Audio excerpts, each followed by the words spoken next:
Overview book. First check kayak to compare car rates.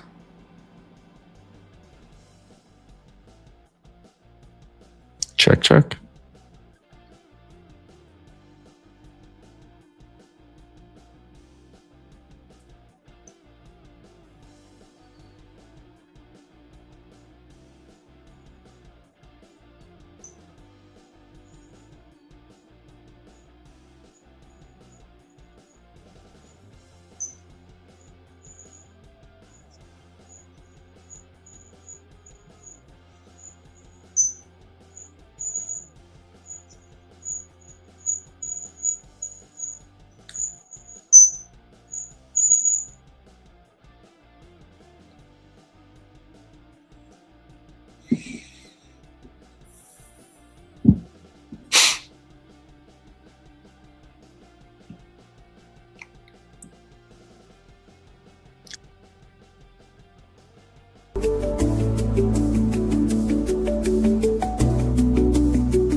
He's live. He's nationwide. This is the Zach Gelb Show.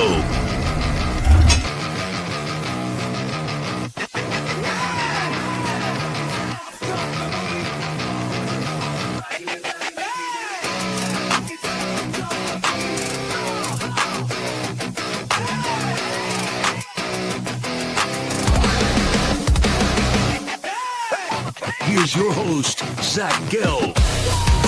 Live from the palatial yet not overly ostentatious studios of 365 Sports here in beautiful New York City. Welcome on into a Wednesday edition of the Zach Gelb Show. Whole lot to do today until we get on out of here right at around 4 p.m. Eastern Time, 3 p.m. Central Time, as we're live on 365 Sports Monday through Fridays, weekdays from 2 to 4 p.m. Eastern, 1 to 3 p.m. Central Time. Make sure you subscribe right here on our 365 Sports YouTube page. Please do that. And as always, you give me a follow on Instagram where I'm straight flexing, or via the good old cesspool of Twitter at Zach Gelb. That's ZACHGELB. Or you can find me on TikTok at the Zach Gelb Show. Garrett Ross back in our Waco, Texas studios. And we got a whole lot to get to today. Rhett Lewis, who played for Indiana, now does a great job covering the NFL for NFL Network. He's going to stop by live on the show today at 3 p.m. Eastern Time. And then yesterday, I got a chance to catch up with the UFC Hall of Famer, Michael Bisping. So we will play you that conversation with the UFC getting set for UFC 324 this upcoming Saturday. So we will chat it up with Michael Bisping at around 3:30 p.m. Eastern Time. But I got to start with the Buffalo Bills. And I'm going to have an open mind about this. I did watch the press conference. And when I was watching it, I didn't think it was that big of a deal. But since the press conference that the Buffalo Bills had today with Brandon Beane and Terry Pacula, the first time the owner of the Bills and the GM had, and I know he just got a new promotion, the general manager, president of football operations, whatever you want to call him. It's the first time that they've addressed reporters and they've had a press conference since the firing of their head football coach in Sean McDermott. Now, Sean McDermott did a heck of a job in his 9 seasons with the Buffalo Bills. I don't disagree with the firing. I would have personally got rid of him last year. Sean McDermott saw a Buffalo team before he got there just consistently miss the playoffs for over a decade, nearly 2 decades. He walks in, 8 out of the 9 seasons he's been there, they've been a playoff team. But when you have arguably the best quarterback in the sport on your team, and I get it, Josh Allen is the first playoff game that you could look at him and you could say, hey, he messed it up. He stunk up the joint. He's the sole reason why they lost the game. I know people are going to say it was the interception, and I agree. I thought it was a catch. But you look at the amount of turnovers that he had in just that isolated game, Josh Allen was the biggest reason why the Buffalo Bills did not win that contest. Now, with that being said, no one's going to sit here and say, hey, the Bills should move off of Josh Allen. You would be an idiot, a moron, and a dope to say that. But you look at Sean McDermott, who built the Bills back up, brought them back to respectability, provided consistency to the franchise, and made them a Super Bowl contender, when you keep on getting there and you keep on getting oh so close to the tippy top of the mountain, and just as you're about to put the flag on top of the mountain and say, we have arrived, we have made it, we are champions, we got to a Super Bowl, we won a Super Bowl, right as you're about to put that flag in the ground, you fall to the bottom of the mountain. And it has been just devastating loss year in and year out with the Buffalo Bills. But you could do two things.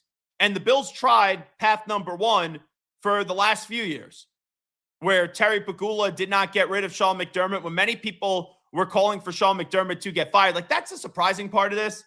So many people in the last 2 to 3 years said Sean McDermott needed to get fired. You finally got your wish, and now you're bitching and complaining about the Bills getting rid of Sean McDermott.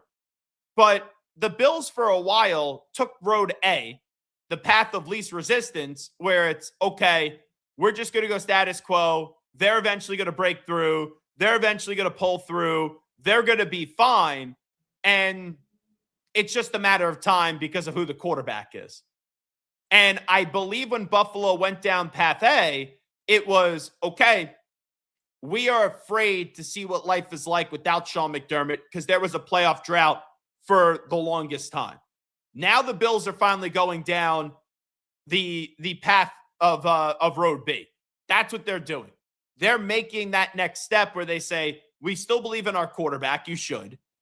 They are putting faith in Brandon Beane, right or wrong. I'm not going to sit here and say Brandon Beane needs to go.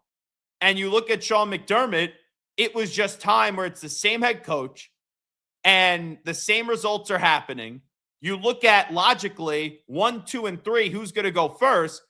9 times out of 10, it's the coach first, then the general manager, then the quarterback. That's just the way that it's going to work. And McDermott's teams just a week ago, and I know there are flaws in the Buffalo Bills roster. No one is sitting here and saying that the Buffalo Bills roster is perfect. You'd be a fool to do so. But just a week ago, people looked at the remaining quarterbacks in the AFC, and you take a glance at who was in the postseason just a week ago. It was CJ Stroud, it was Drake May, it was Bo Nix, and it was Josh Allen. And people were sitting there and they were saying, hey, this is the year for Josh Allen. No Mahomes, no Burrow, no Lamar. Easy road for Josh Allen to get there. And the Bills came up short. So this was the last stand. This was the last push. This was the last time that the Bills could sit there with their big three of Allen and Beane and McDermott and prevent one person from leaving. They lost. I know people will sit there and go, oh, but the officials screwed them, blah, blah, blah. They lost the game. They did not win. That's a fact. So it was time for the Bills to do something different. And now Sean McDermott, who a lot of people have laughed at, and I've been on an island saying Sean McDermott is a really good coach for years. And I wanted Sean McDermott to get hired by the Eagles, I think back in like 2017 or 2016, whenever they hired Doug Peterson. So I've been a fan of Sean McDermott now for a while. Now, I don't like that speech that he gave where he was referencing 9/11, and I crushed him for that. But most of the time, I think Sean McDermott as a head coach has been underappreciated. But when you are the guy that is good and you're trying to be great and your teams keep on crumbling in the biggest moment, that is the part that you can't defend. And that's why I thought, even though I liked Sean McDermott, that a year ago, hey, it's just time for somebody else to try to build the roof of this home. He built an incredible foundation. Now somebody else has to put the roof on top of the home. So the Bills get rid of Sean McDermott, Terry Pegula, the owner, Brandon Beane, president of football operations. They did address the media, and the Bills are getting slammed.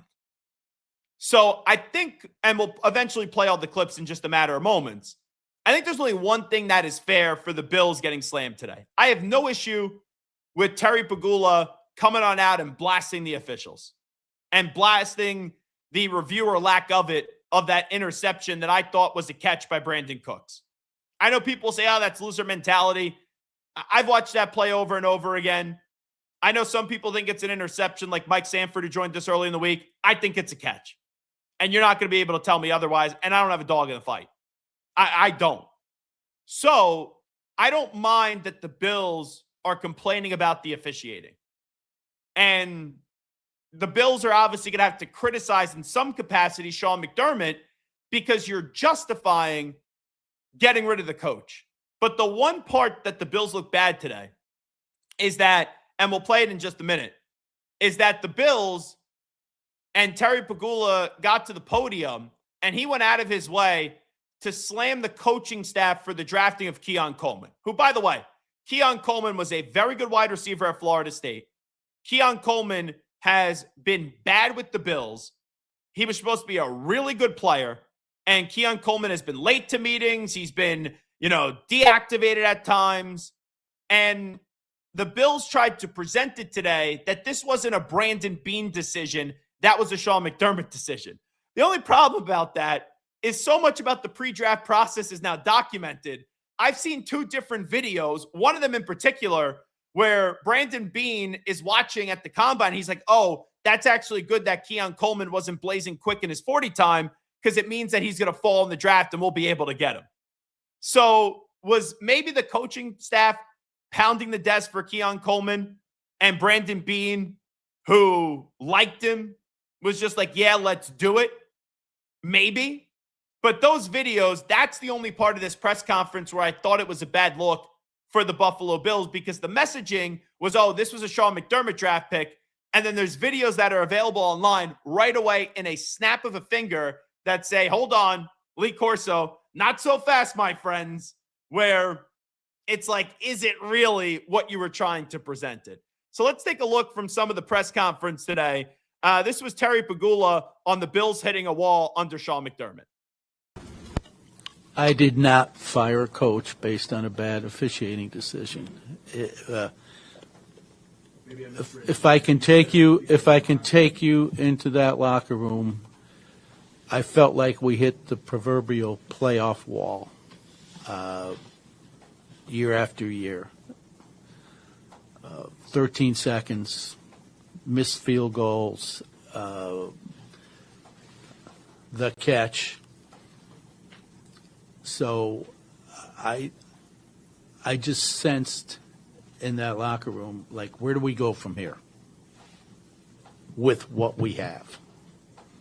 And that was the basis for my decision. It's never good when you lose, but when you lose and there are games that are associated with names, the Tyler Bass missed field goal, 13 seconds. Now, was it an interception or was it a catch? That's enough there where I think Terry Pagula is right, where it's okay. This group, how we are currently constructed with, they have hit their apex. They have hit a wall. And now we need to tinker with some pieces on this team. We need to tinker with the coach and get rid of the coach to see if the still main foundational piece in Josh Allen, who's still in his prime and is still a heck of a player and is still one of the best, if not the best quarterbacks in the league, can still win with him and could still take us to that next level. Like, the Bills aren't rebuilding. They're not tearing this thing down, but they are slightly modifying the home. But once again, they have built about 85% of this foundation of the house up. It looks like it's a beautiful home, but they need to put the proper roof on the home. And that's what the new coach is going to be tasked with. And when you build that roof in that final 15%, you got to do it meticulously and you got to do it right. Because right now, this is a fractured locker room. Right now, this is a locker room. There's a reason why a guy like Dion Dawkins is crying after the game, because it's another one of those instances where you think it's going to be your year. You're being told, okay, this is going to be the year that you're going to punch through and fight through, and then it gets snatched from you, and it ends so quickly in the NFL. And when you've not only been through one loss like that, but multiple losses, there has to be a little voice that goes off in your head, and there has to be a voice that starts to doubt and ask you the question, can we do this? Is this going to be possible? So I think it's one of those losses that it's more than just a loss. It feels even bigger when you look at the other dominoes that fell the year prior, and it's just the consistent lead up of high expectations, a good season. And then when you get to the postseason, there are moments, but ultimately you don't get to where you need to go. Here was more on the scene in the locker room after the game. Here's Terry Pegula talking about not only the scene in the locker room, but especially specifically the scene in the locker room with this quarterback, Josh Allen. I want to take you in the locker room after that game. I looked around. First thing I noticed was our quarterback with his head down, crying. I looked at all the other players. I looked at their faces and our coaches. I walked over to Josh. He didn't even acknowledge I was there. First thing I said to him, I said, "That was a catch." We all know what I'm talking about. He didn't acknowledge me. He just sat there sobbing. He was listless. He had given everything he had to try to win that game. And looking around, so did all the other players on the team. So Terry Pegula keeps on saying it's a catch. And I know what the narratives will be. Sore loser, like don't have your quarterback commit so many turnovers. But we'll get more into that in just a second. I also take away from that conversation right there and that encounter with the press, when your quarterback sees the owner, the guy that's paying his lucrative contract, and the owner says something to him, you usually get a response back. That wasn't Josh Allen being disrespectful to Terry Pegula. That wasn't Josh Allen just ignoring his owner. I think Josh Allen was in a state of shock. Josh Allen was in a moment where he was like, man, this one is actually my fault. The other years it was not. Also, there's probably some processing on, I thought that was a catch. They ruled it an interception. Imagine if they did rule it a catch. So those two moments and those two feelings probably did paralyze Josh Allen in the moment from thinking, from even hearing anybody around him. And there's times, and we've all been through it, when you're just in such a mood and you're in such a somber mood that you just sit there with the blank stare. Now, Josh Allen's not going anywhere. He'll be back as the Bills quarterback next year, and we'll see if anything can be different. But when your leader is like that, and that's a guy that's usually upbeat, and he's that dejected, it's one of those times where you just look at it and you go, how many more times can this team withstand heartbreak? And is there going to be a hangover effect where in previous years they've had tough losses, the next season comes around, and boom, the Bills are contenders? I do wonder if the Bills are going to be contenders next year, because how many times can the human body just withstand heartbreak after heartbreak after heartbreak in the biggest moments? And I'll tell you, I said this at the time when I went to the Bills-Falcons game this year. I talked to Josh Allen after the game. And when I talked to Josh Allen after that game in the media setting and then saw him in the locker room, he kind of gave you that blank stare look. You know, I felt it walking out of that stadium that night in the regular season, that was more than just a regular season loss. Because Josh knew he had to be almost perfect this year for them to go win a Super Bowl. And in the Atlanta game, he wasn't perfect. Obviously, in the game this past Saturday evening, he was not perfect. And when you know that you have no margin of error and you can't have any turnovers, and they're asking the quarterback to do that much, and they put that much on the quarterback's plate, and it's like, Josh, you're going to take us to the promised land or not. I don't care who you are. That is a tremendous amount of pressure bestowed on a human being. So let's do this real quickly, because you heard two clips from Terry Pegula where he keeps on saying, it was a catch, it was a catch. You know what I'm talking about. Let's watch this replay that we're going to show one more time. I thought NFL Films did a really good job, and it was this angle where if you're going to be someone that's saying it's an interception, if you're going to be someone that's saying, hey, Zach, I don't see how you thought that was a catch, just watch this play that we're going to show you right now, and look where the knee is. The knee is down. I think he has control. To me, this should be a catch. One more time. Let's look at it. Loads it up. Deep ball down the field. He's got Cooks. Ball is Knee down.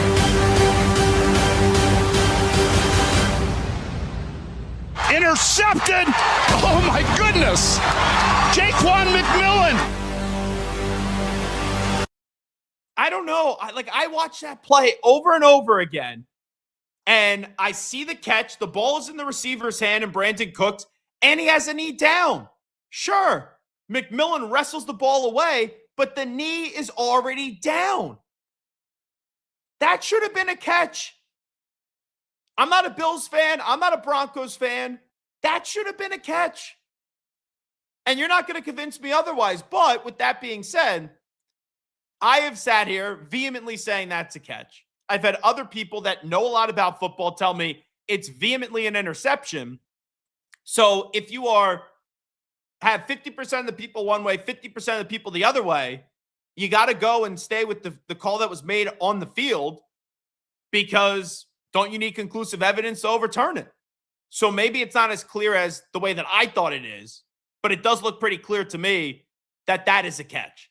And when I was watching that game with my dad, he said knee down catch. I said knee down catch. You know, we're both two people, two different brains, and we had the same thought process. But then, you know, I talked to other people, they're like, nope, interception. And I hear them out and I listen, because that's what you need to do.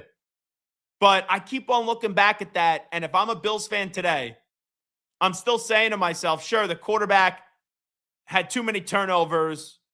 The quarterback is great, don't get me wrong, but he did not play his best game.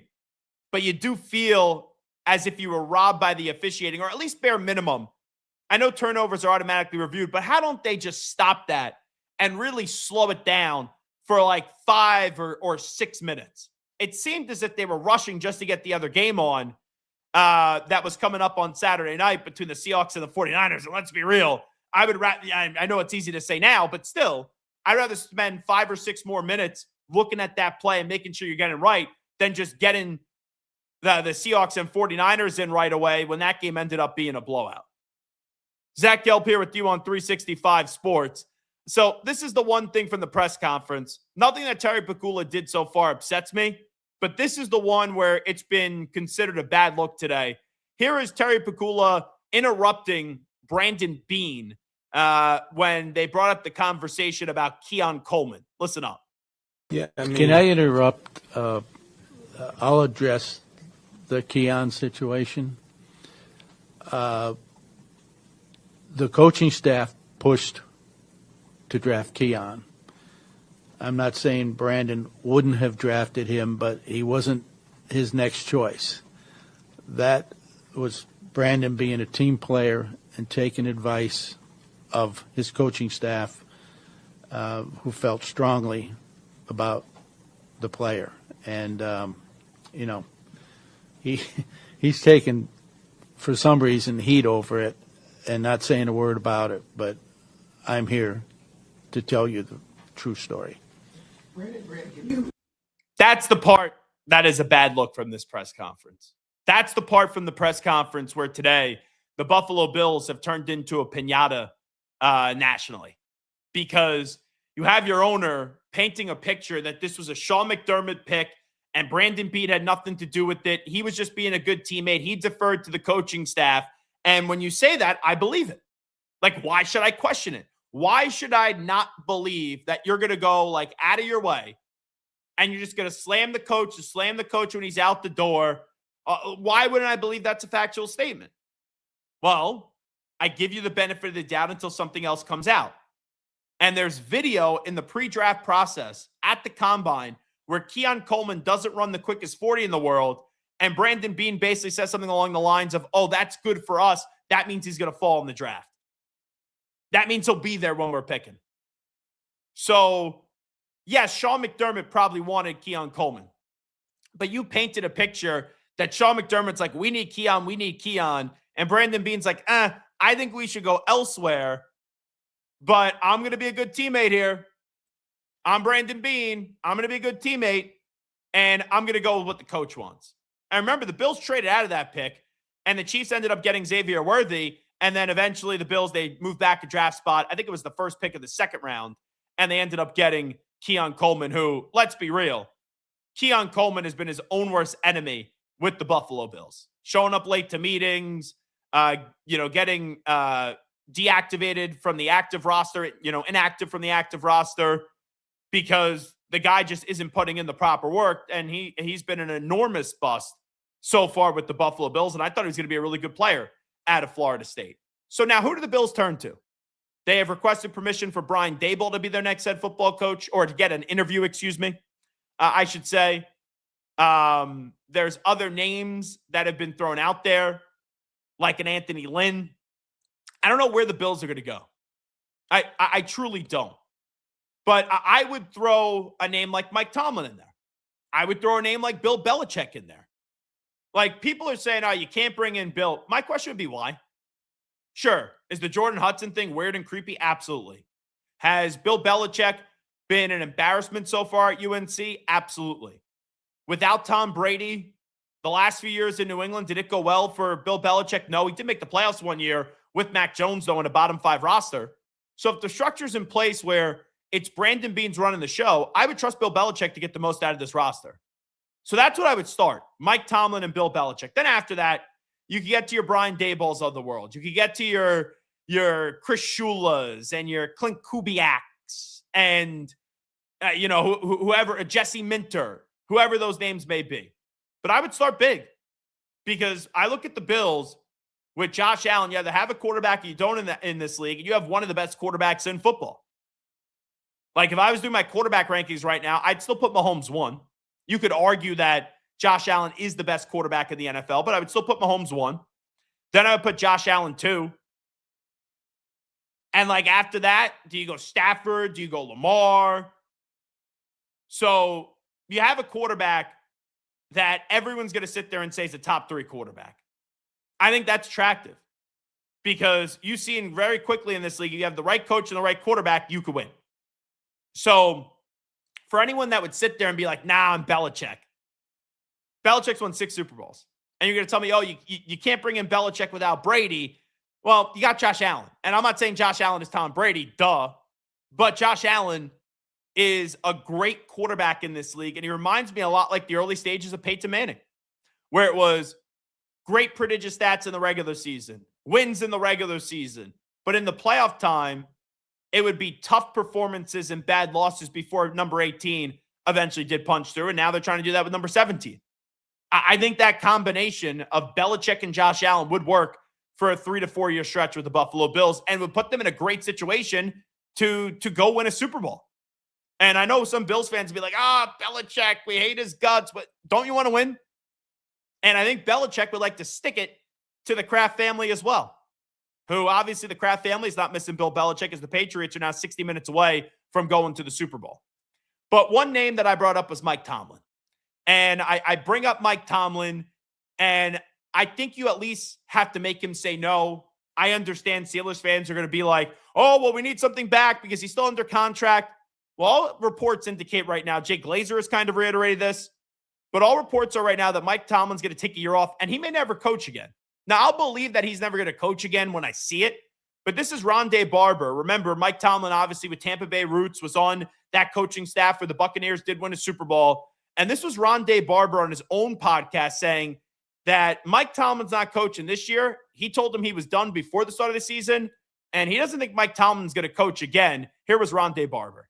All y'all out there, Mike Tomlin started as a buck. As I reflect on 25 years in the NFL for Mike Tomlin, he was the first person really in the building that truly believed in me, truly told me that I was going to be the player that I ended up being. And there really are no words to describe how good of a football coach he is.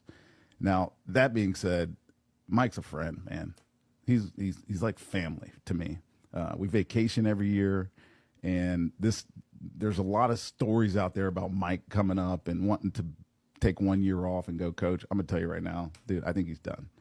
I think he wants to be done. Last year, I was in Long Island with him, and he told me then. He said, "I think this is my last year," and didn't say anything to anybody else for the entire year. So, Mike, I'm telling you right now, when Canton comes calling, dude, I'm gonna be there for you, just like you were for me.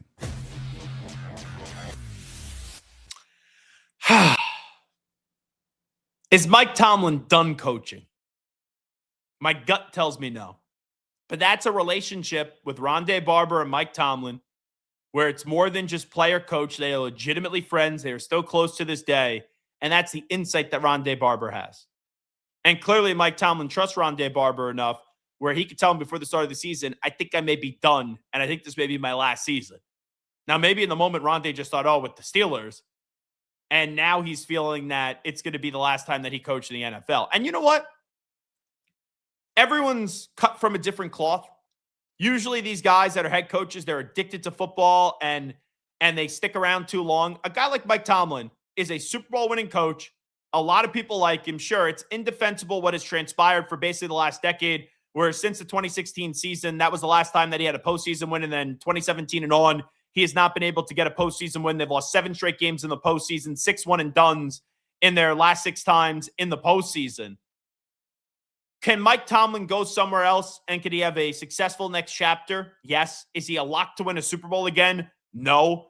Do I look at Mike Tomlin and do I think he's an all-time great coach? I do not.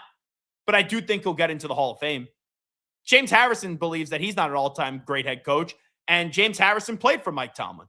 I think Mike Tomlin, just like John Harbaugh, and just like even Mike McCarthy, is a very, very good coach. Right, guys? Mike Tomlin had Big Ben. John Harbaugh had Joe Flacco, and then eventually Lamar Jackson. Mike McCarthy had Aaron Rodgers. They are good enough to be a coach in this league that could win a Super Bowl. But just because they go somewhere else, does it mean that their teams are going to be great? No. Those coaches, Harbaugh and Tomlin, both will probably get in the Hall of Fame. But it's funny, for Mike McCarthy, people sit there and they're like, oh, he's going to be nowhere close to the Hall of Fame. I think they're all three of them are very similar. And it's not like McCarthy went to Dallas and flopped. They made the playoffs 3 years. And I'm seeing that McCarthy today is interviewing for the Pittsburgh Steelers job. I don't think the Steelers could hire Mike McCarthy. They may, because the Steelers were content with what happened with Mike Tomlin for the last 8 years. But isn't Mike McCarthy very similar and eerily similar to Mike Tomlin? And I understand McCarthy is from Pittsburgh and all that, blah, blah, blah. He's well respected in the league. But you had a coach in Mike Tomlin that has won a Super Bowl, right? You had a coach in Mike Tomlin that is regarded as a very successful coach in this league. But from 2017 and on, he hasn't won a playoff game. And how many times do you look at Mike McCarthy and you say to yourself, oh, really good regular season coach, but in the playoffs, there's flaws. To me, it would be lateral. Going from Mike Tomlin to Mike McCarthy would be lateral. Could you do a whole lot worse than Mike McCarthy? Absolutely. But I would rather roll the dice and try a Jesse Minter. I'd rather roll the dice and try a Clint Kubiak, try a Chris Shula. That's what I would rather do if I'm the Pittsburgh Steelers, instead of bringing in a guy that you just said goodbye to, or he just said goodbye to you and Mike Tomlin, and then you go to Mike McCarthy. If that ends up happening, if Mike McCarthy gets the job, I think the Steelers will be good. I think the Steelers will be the same, actually. I think it's just going to be they make the playoffs, and then they're quickly out of the postseason. Maybe Mike will have a below 500 year that Mike Tomlin never had. Maybe McCarthy will have that. But Tomlin going out, McCarthy coming in, if that is the choice, which we don't know, he's just interviewing today, that to me would not be like, oh, the Steelers are really going to be different. But getting back to the Bills, I saw this on ESPN earlier today. Benjamin Solak, who covers the National Football League and gives you like an analytical take and all that stuff. He doesn't think the Bills' job is attractive. Let's listen up to what happened on ESPN earlier this morning. The very best quarterbacks in the game, but how desirable is the Bills' head coach opening? Not very, right? And it's good because Josh Allen's there. Don't get me wrong, I'd be very excited to coach Josh Allen.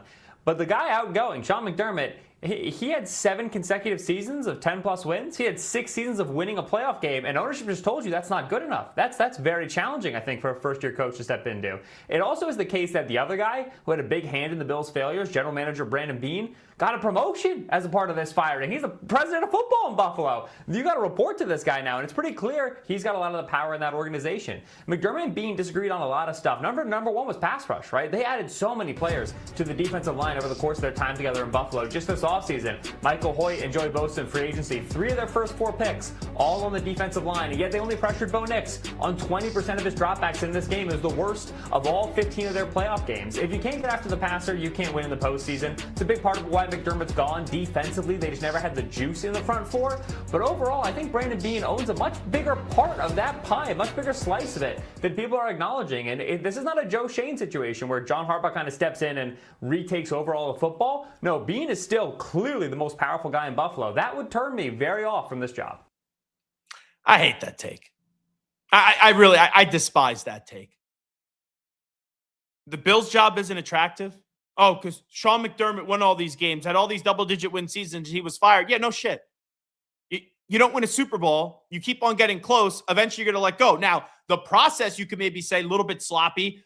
Why does Beane get a promotion and why does McDermott get let go? That's fair. That I'll give you. But if I'm a head coaching candidate, you have a GM who is a good GM. Not great, good in Brandon Beane. You have a quarterback who is elite. And if the expectation is to go there and win a Super Bowl, wouldn't you want that? Like if I'm a head coach, well, you know what? It's too much pressure in Buffalo. Yeah, you know what? McDermott was there for 9 years, made the playoffs 8 times. They got rid of him because he couldn't get past the conference championship round. I can't have that job. I can't go work with Josh Allen because there's too much pressure. They expect you to win it all there. Like what? What are we doing here? And nothing against Ben. I have no issues with Ben, but that's what we're saying there? If my coach doesn't want to go to a place where the expectation is to go win a Super Bowl, I don't want you to be the coach. So I didn't love that answer. The Beane part was valid. The Beane part was fair. But why they got rid of McDermott, sure, they have Josh Allen. The expectation is to win a Super Bowl. Oh, God forbid that we hold these coaches who make millions and millions and millions of dollars to a high standard. Because Buffalo's now telling you, and this is the way that an organization should operate, and it changes through time. Like when Sean McDermott got there, if you told that the Bills owner at the time that Sean McDermott would take him to the playoffs 8 years out of the last 9, you sign for that in a second. You take that in a second because of how long it was that the Bills weren't in the postseason. But then after year 7 or year 8, you say they keep on getting to the postseason with an elite quarterback and they keep on coming up small. They keep on not getting to the top of the mountain. Expectations change. Like, for example, John Harbaugh, and I know he's older. He goes to the Giants. The expectation isn't for John Harbaugh to win a Super Bowl right now. The expectation is this has been one of the worst run franchises in the last 10 years. Bring them back to respectability. Bring them back to just making the postseason. And then if John Harbaugh, just like how he was in Baltimore, makes the postseason a bunch of years and then fails, then you move on. But like for anyone to say that like the Giant job is right now better than the Ravens, the Giant job is right now better than the Bills job. What? Like, sure, you have a young quarterback. Yeah, you have Malik Neighbors. But do you know how much they have to build in New York? In Buffalo, you just got to retool a few things. You got to get some better defensive players. Josh Allen could show you, just give him James Cook, and they could still be a team that people look at as a Super Bowl contender. So I don't understand why people would say, oh, yeah, the Bills' job is not as desirable as you would think. Got a great quarterback. Yes, the GM has some question marks, but he's still a good GM. And people expect you to win. And if my head coach is afraid to go take this team to that next level and that next step and afraid of the expectations of what he's walking into, then little secret, he's not the right head coach for the Buffalo Bills. He's just not. Zach Gelb here with you on 365 Sports. Make sure you subscribe to our YouTube page right here. Rhett Lewis is going to join us coming up right at the top of the hour at 3 p.m. Eastern time.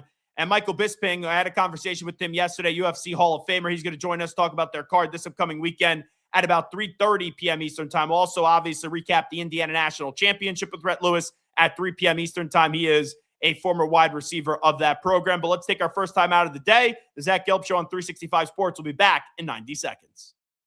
The 4-burner, side sear burner with Clearview glass stainless steel grill from Monument Grills. Made of tempered glass, which is strong, insulated, and allows you to check your grilling without lifting the lid. Our porcelain-coated cast iron cooking grids offer a large cooking surface of 513.3 square inches, primary cooking area, with even heat cooking. The Monument Grills include LED control knobs and are easy to light with pilotless electronic ignition. Better grilling, better value, Monument Grills. Protect your online privacy with NordVPN. Browse securely, access content from anywhere, and keep your data safe with military-grade encryption. Whether at home or on the go, NordVPN ensures your digital freedom. Stay secure. Download NordVPN today at nordvpn.com. That's NORDVPN.com.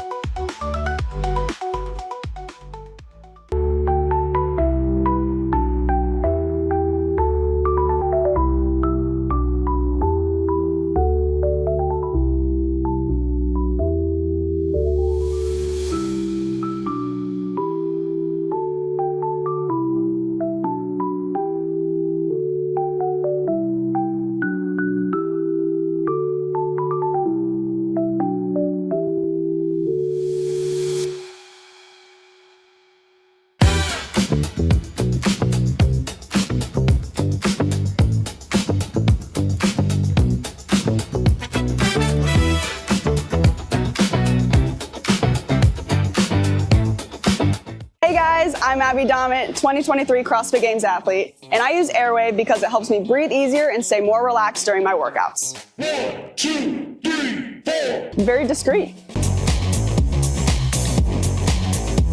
He's live. He's nationwide.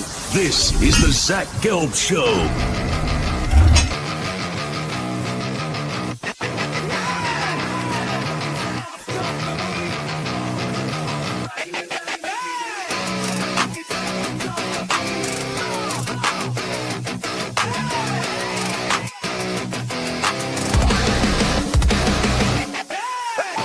Here's your host, Zach Gelb.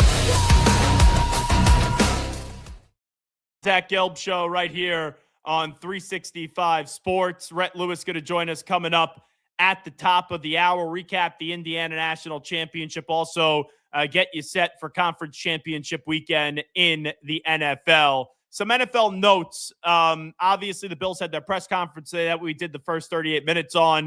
The Steelers are interviewing Mike McCarthy today. How about this last night? You had a little fight on social media, and obviously Kevin Stefanski's not on social media, but he will see it. But it's between Baker Mayfield and Kevin Stefanski. So D'Orlando, who has covered the Atlanta Falcons for a long time, he had this tweet. Falcons Kevin Stefanski, who's now obviously the new head coach, had a dumpster fire at quarterback in Cleveland. Baker Mayfield and Deshaun Watson failed, which started a chain reaction to 11 other starters. Quarterback Shedeur Sanders closed out last season with 7 starts. Baker Mayfield quote tweeted that. And he wrote, "Failed is quite the reach, pal. Still waiting on a text and call from him after I got shipped off like a piece of garbage. Can't wait to see you twice a year, coach." Let me bring in Garrett Ross. So, Garrett, when you hear that from Baker Mayfield, how do you react to it? And do you think it's wrong when the Browns traded away Baker Mayfield that Kevin Stefanski never reached out to his quarterback in Baker Mayfield? I think that's kind of crappy on Stefanski's part. I mean, like, given everything that Baker meant and did for that franchise, he was really your only player at times that you could rely on, and he left everything out on the field. So for him, you did not even acknowledge the starting quarterback, the face of your franchise. That's a pretty bad look. As far as Baker goes, calling him out, that's Baker Mayfield to a T. I mean, we've seen this from him his entire career. I love Baker Mayfield. I think he's brash. I like that he went out and did this. But as far as like taking it serious or anything, I don't think it's nothing to take too serious. But I do like how he called him out. He'll see him twice a year. And I wouldn't be surprised if Baker Mayfield swept him this year. So Baker has an incredible chip on his shoulder. Yep. You don't go from being a guy that was recruited at times to play defense and a walk-on and transfer and all that stuff to a Heisman Trophy winner and a number 1 overall pick without having a little bit of a bleep you to you, like to other people. So Baker carries that bleep you card on his shoulder. And I think people forget this. The last year of Baker Mayfield in Cleveland, it was ugly because we didn't know if his downfall was because of his lack of ability or if it was because of the injury. And that was never made clear to us. But since then, Baker Mayfield did go on. It didn't work out in Carolina. He walked in for like 2 starts with the Rams with no prep time, and he played well. But then since going to Tampa Bay, Baker Mayfield has showed you he is more than just a solid quarterback in this league. I'm not going to call Baker Mayfield elite, but earlier in the season, people were talking about Baker Mayfield being an MVP candidate, and Baker Mayfield's very good. I do think that Baker Mayfield at times was underappreciated in Cleveland. Like Baker Mayfield won a playoff game in Cleveland. So do I think that's a little crummy on how it ended? And I know Baker was very vocal at the end that Stefanski didn't reach out. I also wonder if Stefanski just said, what is there to gain? He's annoyed. We didn't want him there anymore. They were bringing in Deshaun Watson. And obviously at the time, and Deshaun is a horrible human being. But at the time, if you look at it from a football standpoint, Deshaun Watson, people thought he was on the verge of becoming an elite quarterback. So from a football standpoint, and ultimately didn't work out, I understood why the Browns were giving Deshaun Watson the opportunity and why they were saying goodbye to Baker Mayfield. But Deshaun Watson's body is now broken, and he's clearly no longer anywhere close to the player that he once was with the Houston Texans. But Baker and Stefanski this year, it's going to be fun. All right, like you go to those Falcons and Bucks game, now this is all going to be about the Baker tweet. That's going to be a whole lot of fun. And the Bucks are moving in a direction where I don't know, with all the players that they've lost through the years, that roster getting older, it won't surprise me if the Bucks do fall a little bit. But then once again, who's coming in that division? I don't trust the Panthers long term. I don't trust the Saints long term. And the Falcons, we got to see when Michael Penix Jr. comes back and if Michael Penix Jr. is going to be any good. But it does feel, even though the Panthers won that division this year, it still does feel that I would say that the Bucks or the Falcons going into next year, and I know there's a lot of work that needs to be done in this offseason, one of those teams probably ends up winning the division. Now, I did see that Mel Kiper Jr. had his first mock draft that was released. Fernando Mendoza ended up being the number 1 overall pick to the Raiders. Then Reese, the linebacker out of Ohio State, did go 2 to the Jets. Muyaga, the offensive tackle for Miami, did go to Arizona. How about David Bailey at Texas Tech? You know, everyone talked about Jacob Rodriguez and how he should be the Heisman Trophy finalist and, you know, maybe he should win the award. And he had an unbelievable season. I always thought David Bailey was then in the national landscape underappreciated because I could just make the same Heisman Trophy case that many people made for Jacob Rodriguez as people did for David Bailey. Well, the pass rusher, the outside linebacker out of Texas Tech, is projected to go 4th to the Tennessee Titans. Then the Giants with Cardinal Tate at 5. If the Giants get Cardinal Tate at 5, the wide receiver out of Ohio State, hello, watch out. You got Jackson Dart, your quarterback. You got Cam Scatterboot coming off the injury at running back. Malik Neighbors come back from injury, and then Cardinal Tate. Those are some good offensive pieces and some good players that you could surround Jackson Dart to at least give him a chance. The offensive tackle, Spencer Fano from Utah going to Cleveland. Reuben Bain trying to bring the pain out of Miami to the Commanders at 7. Jordan Tyson, the wide receiver out of Arizona State, going to the Saints. So you give Tyler Shuck another weapon, him and Olave. Then how about this one? Jeremiah Love, 9th to the Kansas City Chiefs. If you give the Chiefs that weapon of Jeremiah Love out of the backfield with Patrick Mahomes, that takes some off the plate of Patrick Mahomes, and I think Jeremiah Love is going to be a heck of a running back.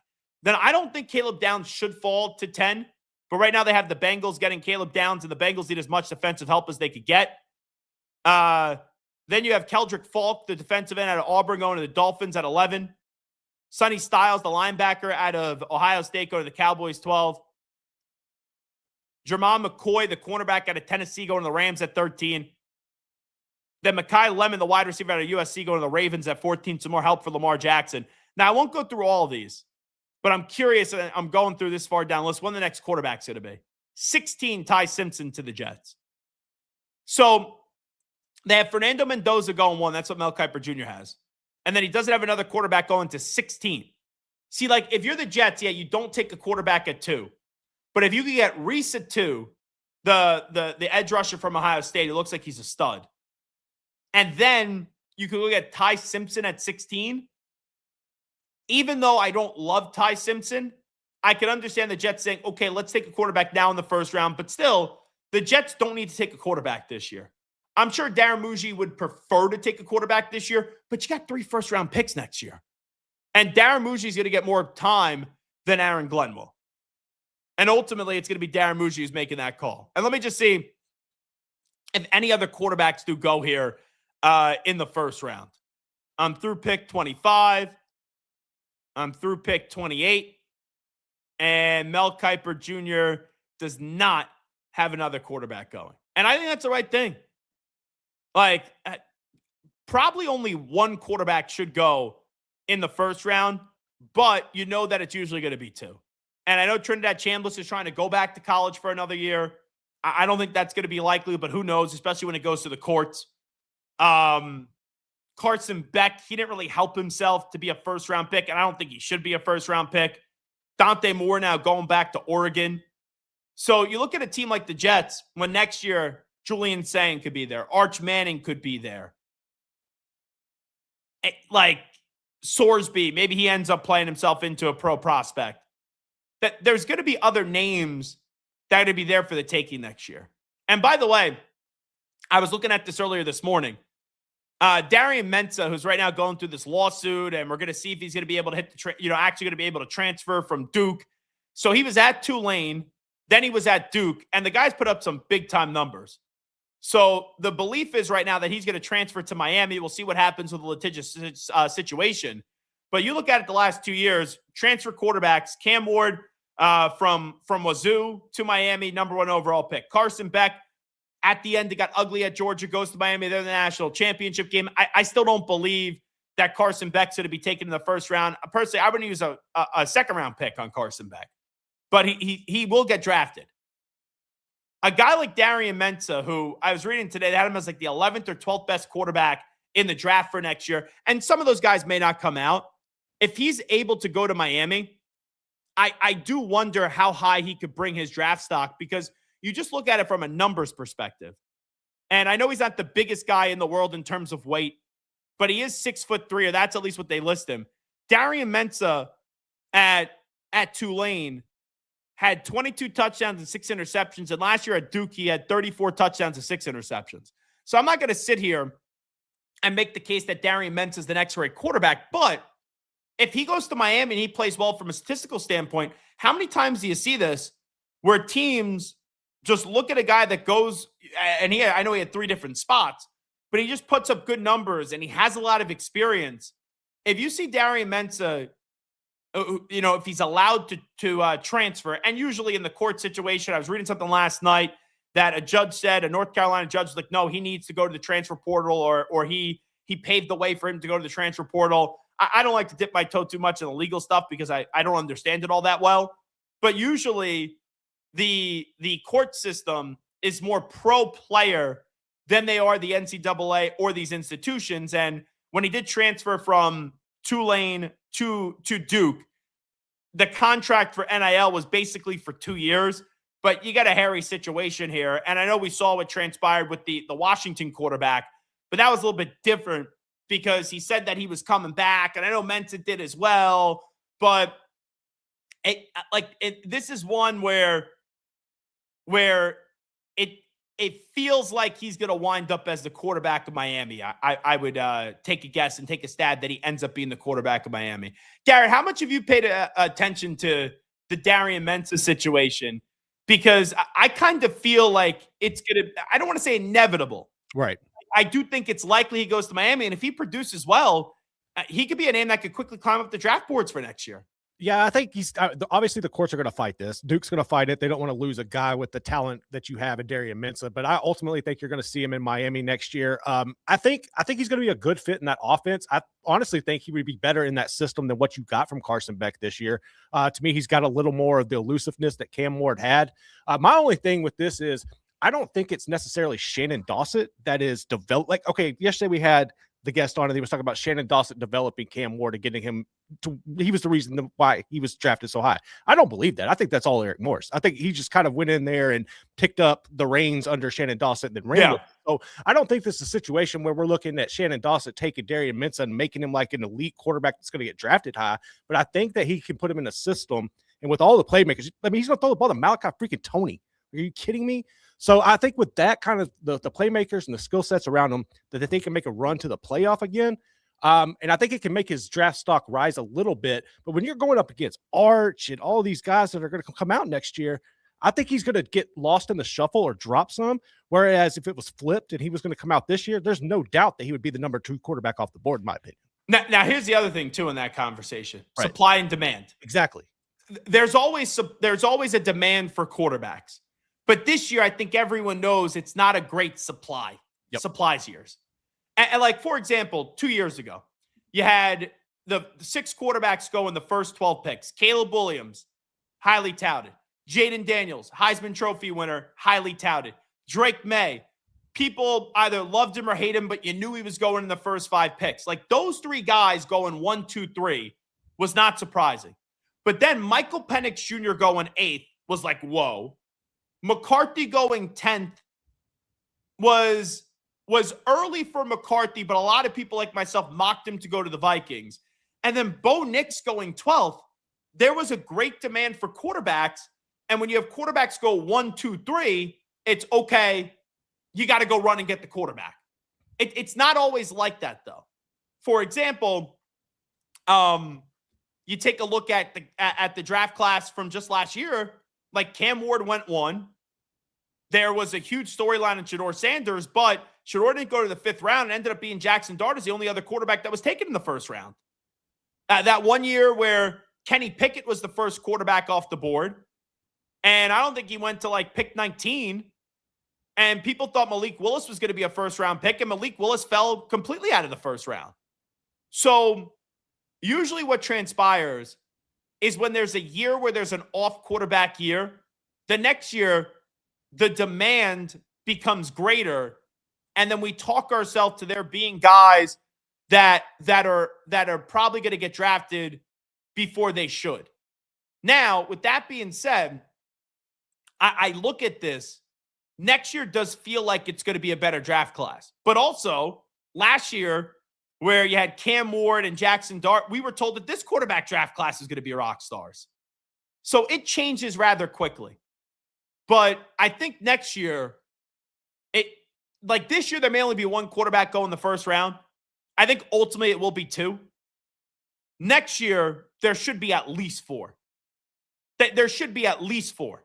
And I think there are going to be some teams this year. The Raiders are going to take one at 1. But there's going to be teams, for example, like the Browns and like the Jets that go, maybe we wait. Maybe we wait another year. And you could afford to wait 1 year, but you can't afford to wait 2 years. So next year, there may be teams that have to take a quarterback. And the Jets could still take a quarterback this year. If it goes that way that Mel Kiper just projected it, where Mendoza goes 1 and the next 14 picks or the next 15 picks, or 14 picks needs to be 1 and 14 would make 15. Temple math right there. Then maybe they sit there at 16 and they go, okay, we have a 1st-round grade in Ty Simpson. We'll take a flyer on him. We'll take a gamble on him. But still, I would look at it if I'm the Jets, and who knows what you're going to be, but you have the Cowboys pick, you got the Colts pick, you got your own pick. Next year, I just think the draft class is better. And if you don't love the quarterback, I wouldn't take the quarterback, especially when you're investing a 1st-round pick. And if I'm Darren Muji, I'm like, the pressure's not on me right now. The pressure won't be on me until after I complete these next 2 draft classes. The pressure right now is on Aaron Glenn. So I don't think the Jets have to draft a quarterback this year. But also, one more thing, I know we got to get to Rhett Lewis, and then we'll take a break. Darian Mensah, and that conversation at Miami, I think you brought up a good point, Garrett. So I thought Ward was more Ward.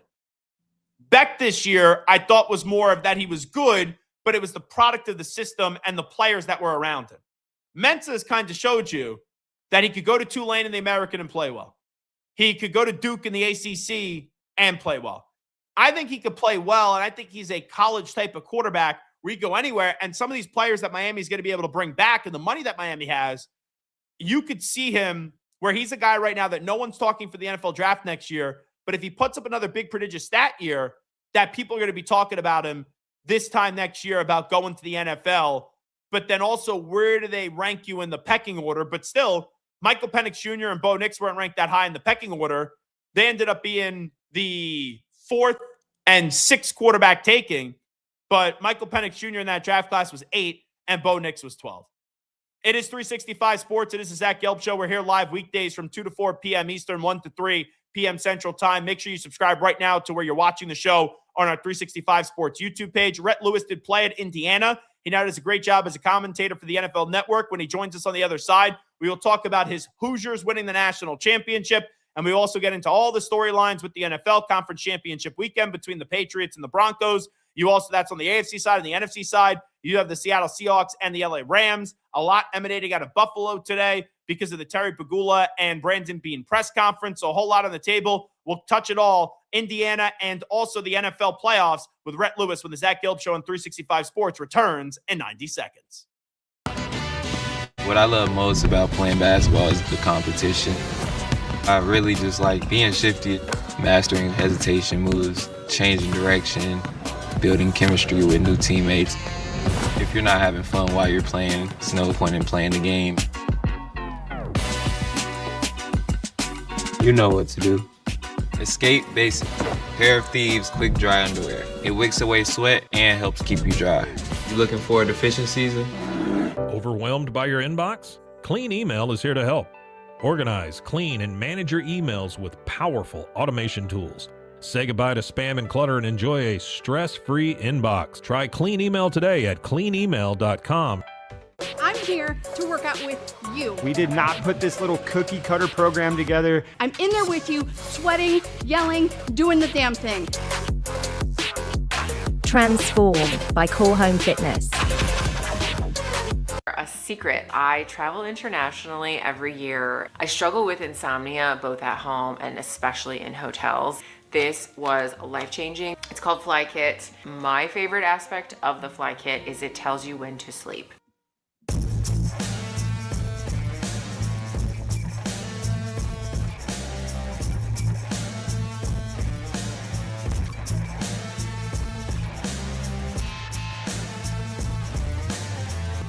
Dude, check out this robe. This is the dude robe. It's perfect for after the shower, gym, or even the beach. This thing is awesome. It also has this super premium towel lining to dry you off right away. Dude, what are you waiting for? Get yourself a dude robe today. At Dreamy, we believe that life can be upgraded in comfort, convenience, and joy.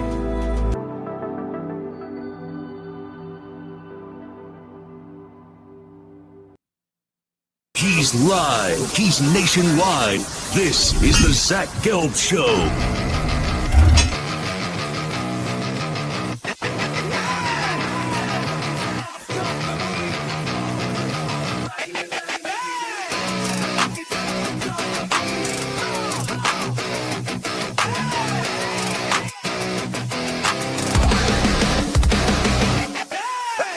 Here's your host, Zach Gelb. Alrighty, welcome back in. Zach Gelb Show right here on 365 Sports. Rhett Lewis obviously played at Indiana. Indiana won the national championship on Monday night. One of the greatest sports stories that you will ever see. Rhett Lewis is now an NFL Network host, and NFL Network provides live coverage of the Panini Senior Bowl on Saturday, January 31st at 2:30 p.m. Eastern Time, and Rhett will be on the play-by-play for the Senior Bowl, and he's kind enough to join us right now. Rhett, appreciate the time. Thanks so much for joining us. I would ask you how you're doing, but that would be a pretty stupid question because your Hoosiers won the national championship on Monday night, and I'm sure you're still thrilled about that. I can't hear Rhett, guys. Rhett, you there? Here. You guys hear me? Yep, I hear you loud and clear, Rhett. Go ahead. Sorry about that. There you go. No worries. Yeah, man. I'm starting to get the voice back a little bit. I'm trying to take care of the exhaustion on my face. The good news is I have to be on TV today. So, yeah, man, it's been a great ride. Was able to share it with my family. Absolutely incredible. It was just, it was unbelievable because of where, this program has been, but believable because of what this team has showed that they are made of. It's such a fascinating story because obviously 2 years ago, if you told me Indiana would just make the college football playoff in back-to-back seasons, I'd be like, slow your horses there, slow your roll a little bit, like maybe just make it one time. But after making the postseason last year, I think everyone respected Indiana, but they just didn't know what was going to happen this year. What were your expectations for the Hoosiers heading into this season? I mean, my expectations were sky high because I've been around Kurt Signetti enough to know. And in fact, I was on the field in South Bend the day they lost to Notre Dame in the college football playoff. And by the time he came out of the locker room and talked on set with me and my pals at Big Ten Network, I was like, oh, there's no mourning. Like, this season is over, and already the quest had begun for next year because it already felt like he knew what this team needed to get back to this point and to take it farther. And that was like, holy smokes. So my expectations were sky high, and they went ahead and, supported those expectations with their wins through the gauntlet of the Big Ten road schedule. At Iowa and at Oregon and at Penn State. And then again, against Ohio State. And you just kind of like the expectation of this thing grew to where it was like, oh yeah, no, we're going to win. That's what it felt like. They had changed the expectation with the way that they had played. When you look at Signetti and college football, usually you got to build and you got to develop. He walked in right away. He talked a big game. He said, Google me. He said, all I do is win. He went to the basketball game. He's like, Purdue sucks, and so does Ohio State and Michigan. At the time, I'm sitting there like, I love this guy, but, I don't want to mean this sound disrespectful. I'm like, you are the coach at Indiana. Like, how are you going to be able to back this up? Like, how about just win 6 or 8 games in a season? For him to only lose 2 games in the last 2 years and now be an undefeated national champion, how do you kind of put it into words, Rhett Lewis, on how he went about building this thing so quickly overnight in 2 years to get it to where it is now, where you're on the top of the world for the sport? Yeah, I mean, it starts with a blueprint, and then the next piece of that was the belief in the blueprint, the conviction that he had in what he knew it would take to win. And so that was clear, right, is that he had the belief in the blueprint, and then he's elite at 3 things, at least 3 things. Okay, 3 things that are very important that I thought to the success the last 2 years. First was evaluation, knowing and finding the players that he needed to execute that blueprint, right, and then instilling that belief in them that they would win because everywhere he has been, he had won. So evaluation was one. The next thing was development. The guys that were already in Bloomington when he arrived have gotten immeasurably better. Omar Cooper, Amari Farrell, Lewis Moore, Carter Smith, Drew Evans, guys that were integral to this program's success over the last 2 years. And, guys that were not quote unquote Kurt Signetti guys, but the development of those guys and this team as a whole, they get better, not just year to year, but week to week. The development and the improvement of this team did not stop in fall camp. They got better as the season went on. Fernando Mendoza was not the Heisman winner in week 1. But by, week 14, he was. And so that part was huge. And then you referenced all of it, messaging. He is clearly elite at, 1, understanding the message that needs to be sent and then doing it in a way in which it is received by the people who need to hear it. And that was the people in the state of Indiana and the fans of Indiana University Athletics when he stepped onto the court at Assembly Hall and made that declaration about Purdue and Ohio State and Michigan. It was recruits when he said, Google me, I win. It was his players countless times throughout the year when he'd step out in front of the mic for the first time during a week and said, yeah, we're playing a UCLA team that's 3-0. Never mind the fact that they lost the first 5 games of the year, but they had won 3 in a row. Just little things like that. He talks to his team through the media because he knows they're listening. He did it in the Rose Bowl when he said our first 2 practices here in Pasadena sucked and we needed to be better. and the edge needed to be sharper. And so those three things, the development, the evaluation, and the messaging to go along with that belief and blueprint are why Indiana is sitting here as the national champions. And even what he did at IUP and Alon and also James Madison, it's different to do it with what he was able to do at Indiana. And obviously it's the most impressive coaching job that I've ever seen in college football, Rhett Lewis. But when you look at it, you do ask yourself, like, why did it take this long? What I mean by that, this guy is 64 years old. He turned 65 in the summer. You know, back in 2010, it was his last year at Alabama when he was on Saban's staff as a wide receiver coach and a run game coordinator. Why do you think it took college football, like a program like Indiana or just another Power 4 or Power 5 job, to say, you know what, I'm going to finally give this guy a chance?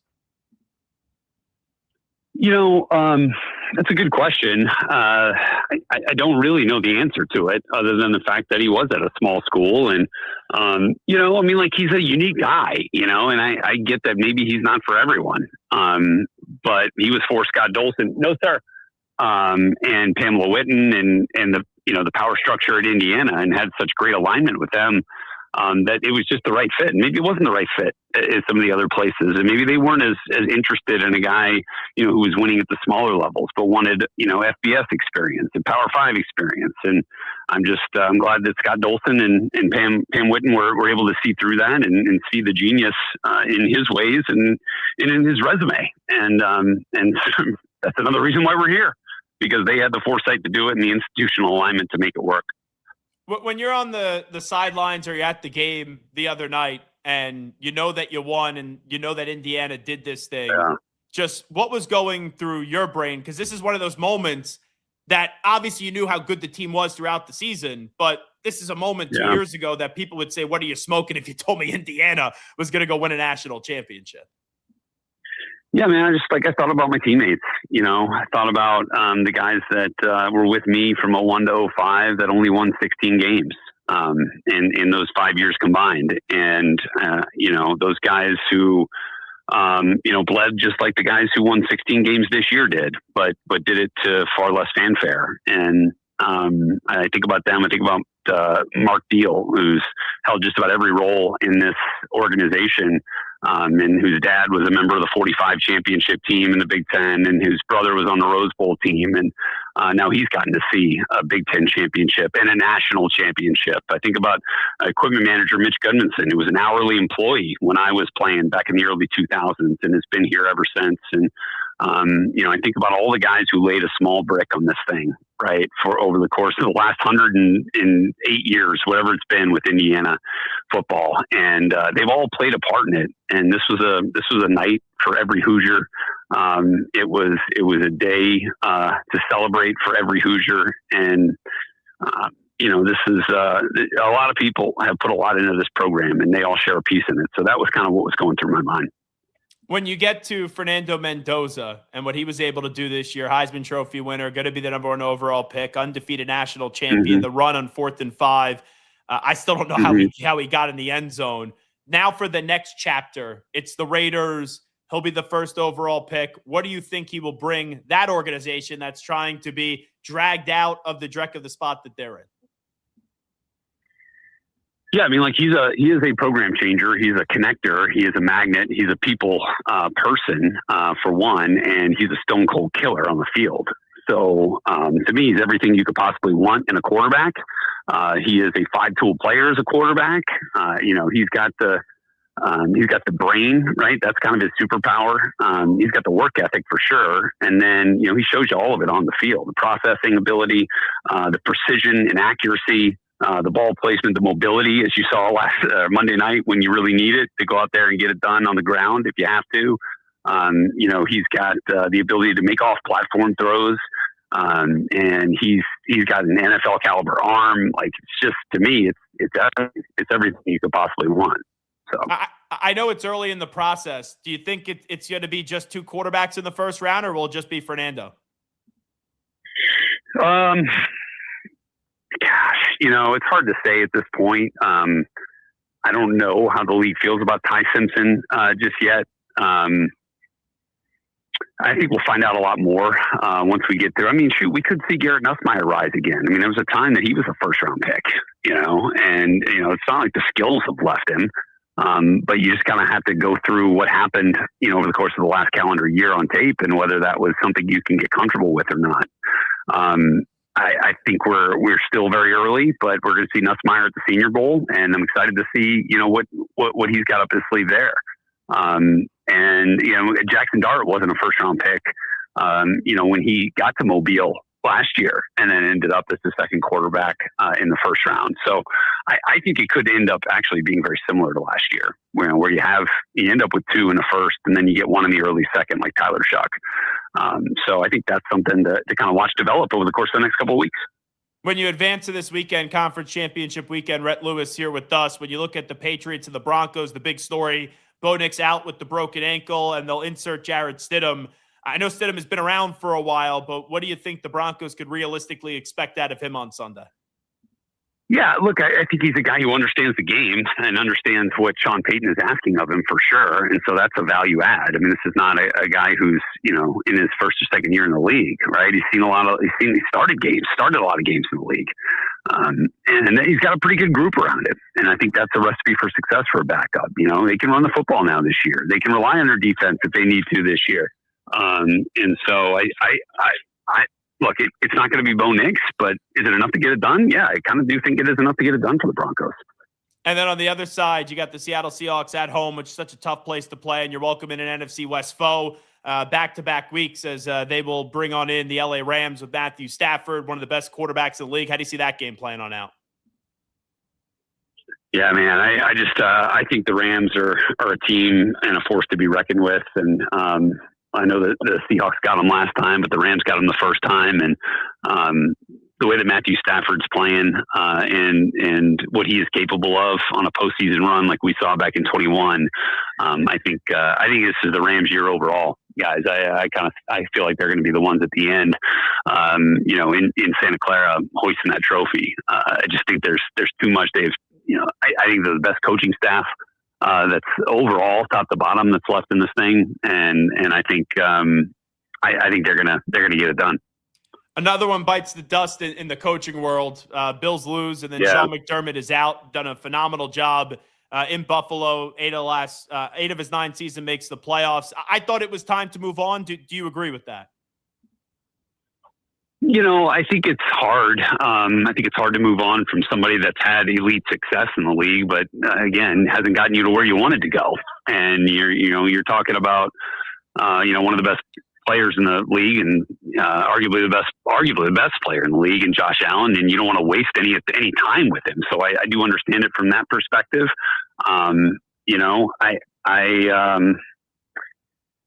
It's a hard business. It's a bottom line business. And then the bottom line was they didn't get to where they wanted to go the last few years. And so, I understand the mindset to make the change. I think you also got to understand the grass ain't always greener on the other side. So we'll see where they go with it. But I can certainly understand why they did it. And I think I could see it from both sides though. It's a tough decision to make, but that's why, Terry Pagula owns this franchise, because he gets to go make that decision. So I ultimately think Sean McDermott is a terrific coach. I don't think he'll be out of work long if he wants to be. And ultimately this could be the thing that gets the Bills over the top. Maybe that's what they really needed. We saw it with the Buccaneers. Remember, they were having great success with Tony Dungy, brought John Gruden in, won the dang Super Bowl. So maybe that's the ticket here for the Bills. Did you think it was an interception? Because I thought it was a catch. I can certainly again see the argument. I did think it was an interception at the end. Yeah, I did. Why? Just wondering. Look, I understand what they're saying about the control, and I don't think that they would have. There's a lot of looks at that thing. From a lot of different places, and I think if they felt confident enough that was going to be, and I trust that they had what they needed to have to make that call. So I'm not a conspiracy theorist over here. So that's there's enough eyeballs on that thing that I trust that they felt that was the right call, and I'm not sure that I could have made it any better any other way. And then the last thing I'll ask you, then we'll let you run. Just getting it back to Indiana. So I can't just do like upsets and just singular moments in sports because Indiana was supposed to win this football game. But when I look at a building and we look at these great turnarounds in sports, when I think of Indiana football, I think of the 1980 USA hockey team and what Herb Brooks did with the amateurs to winning a gold medal.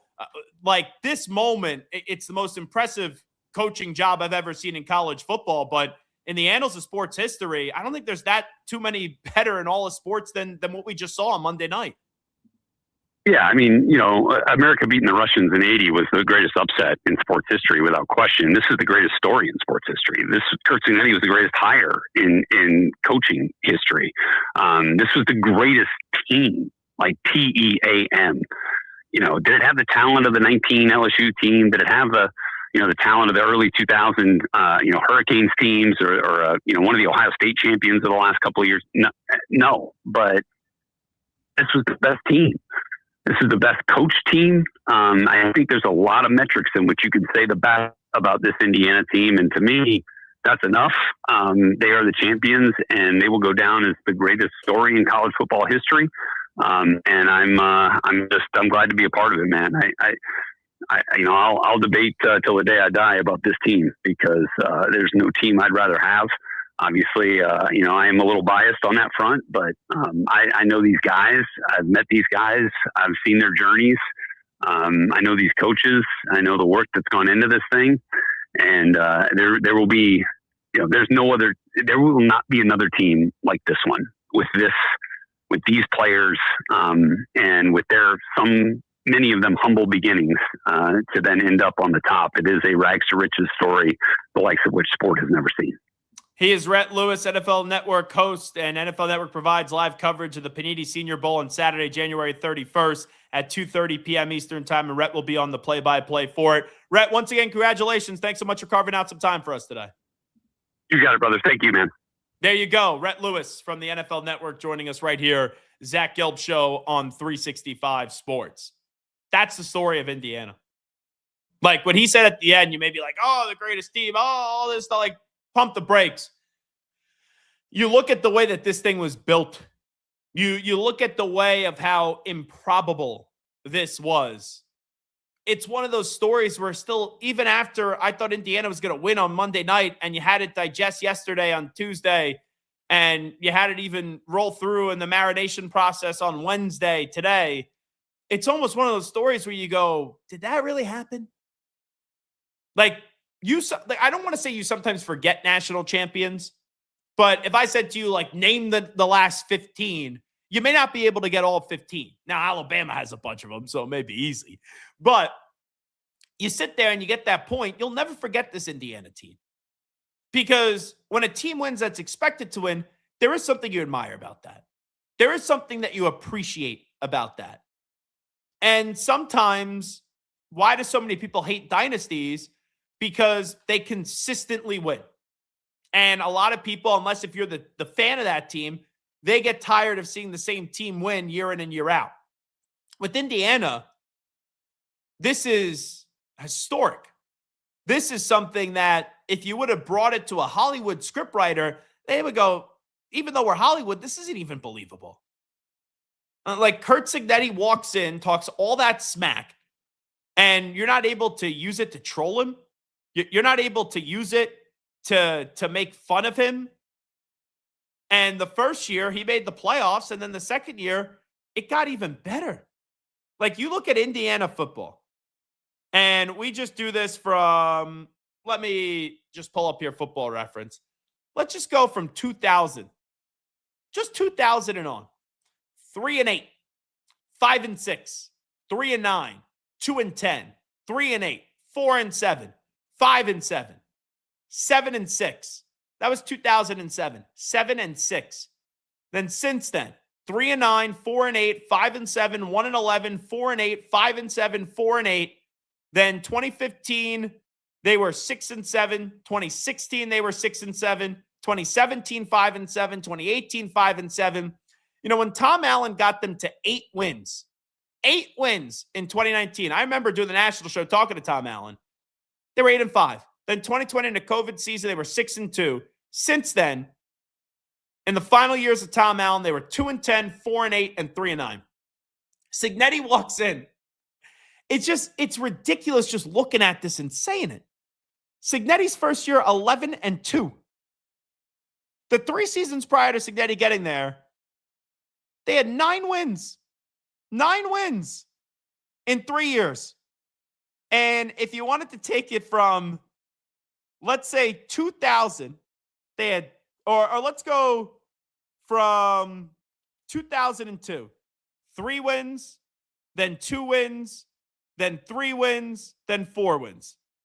So that's 5, 12, and then they had 5 the next year. Like, you're talking about 4 or 5 seasons just to get to what this guy did in either 2024 or 2025. Like, it's wild. So he has posted 27 wins. 27 wins in 2 years. 27. So 4, 5, 6, 7, 8, 9, 10, 11, 12, 13, 14, 15, 23, and then 27. Like, I'm just looking, it would take 1, 2, 3, 4, 5, 6, almost 7 seasons, the 7 previous seasons before he got there, to do what he's been able to do in 2 years. At Indiana. Like, there's just some schools you say win a national championship. Like, I know their basketball program has been the best in the world, but if I was to say 2 years ago, Indiana wins a national championship, you'd be like, oh, what a great job. What a return to prominence of the basketball program. You would say, like, what other national championship sports do they have? In football, they win the national championship. Football. Man, oh, man. Like, I know what Saban did at Alabama was stupid good. And the turnaround that he had and all those championships and all that. But at least at Alabama, he had Paul Bear Bryant years ago. Indiana. Name me a more impressive national championship than what Curt Cignetti has done. Doesn't mean his team's the best. It doesn't mean that they would beat every other past national champion. But from an impressive standpoint, it's one of those stories that still, after sitting here for a day and a half and digesting it and processing it, you go, did that really just happen? And now off of this, there's 2 stories that come from it. Once you get rid of what just happened on Monday night and the buildup in the process of the last 2 years. What does the next chapter look like for Curt Cignetti? He's staying in Indiana. But what does he do year in and year out at Indiana? And then it's all icing on the cake from here. And then also, what does Fernando Mendoza do? Because Fernando Mendoza now goes to the Raiders, and he's going to be their number 1 overall pick. And Fernando Mendoza is now going to have that task of restoring the Raiders. Like, Indiana was moving in the right direction, and then they got Fernando Mendoza, and he took it to the next level. But now you go to the Raiders where, yeah, sure, they have Max Crosby. Yeah, they have Ashton Genty. They have Brock Bowers. But the Raiders have been god-awful. Like, as bad as you could be. And now, can they find a way to have Fernando Mendoza go there? And as you dragged Indiana out of the dreck and you brought them to a level that people never thought that they could go to, can you get the Raiders back to respectability? You had dominance at Indiana. Now can you bring the Raiders back to respectability? And if he does, this is one of the great careers that you're ever going to see. Like, this dude doesn't need to have a single second of success in the NFL. He will be able to profit off what he did at Indiana for the rest of his life. But if he could parlay that with success with the Raiders, even if they don't win a Super Bowl, like they just go to the playoffs like 3 or 4 years with him being out there in Las Vegas, man, it would be one of the special careers that you'll ever see. Now, I did see that the industry consensus 2026 top 25 college football rankings already came out. Garrett, let me ask you this, and I'm a big college football guy. You're a big college football guy.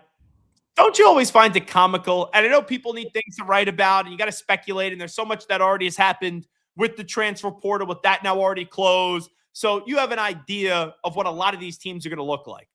But don't you find it comical?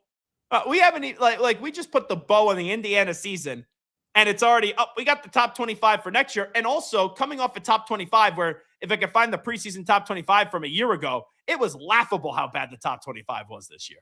Yeah, I don't know how anybody can look at this and seriously like say, oh man, this is going to pan out. Like, I think this is one where you put it out there for fodder, but at the same time, I don't like the polls in general. I don't think we should be having them because when you're already putting them out this early, you're creating damn near a whole year of a broken narrative. And then when the actual polls come out, it's all about causing conversation, right? It's all about having us sit and talk about it right now. Outside of that, I think the rankings are pointless. And I think there's got to be a better way of doing them. I don't know if maybe it's once conference play begins or what, where you rank these teams.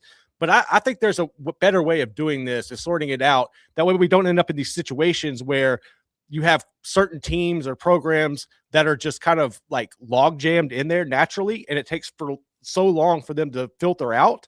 That's what I don't like about it. That honestly. Well, like here's the problem with the polls. The polls are pretty much just based off of brands. Absolutely. And I like polls because it gives us something to talk about. But I think this is the year where a lot of people realize the process in these polls just make no damn sense. Like, remember when USF beat Florida? And there was that gal, I think she was on the West Coast covering USC, and clearly she didn't watch the game. After USF beat Florida, she moved Florida up 2 spots and didn't even have USF in her top 25. So the AP poll this year took a massive hit off of that. The feeling of legitimacy with the AP poll, and I don't know how you feel about this, Garrett. When that happened, I said I don't give a rat's ass about the AP poll for the rest of the year.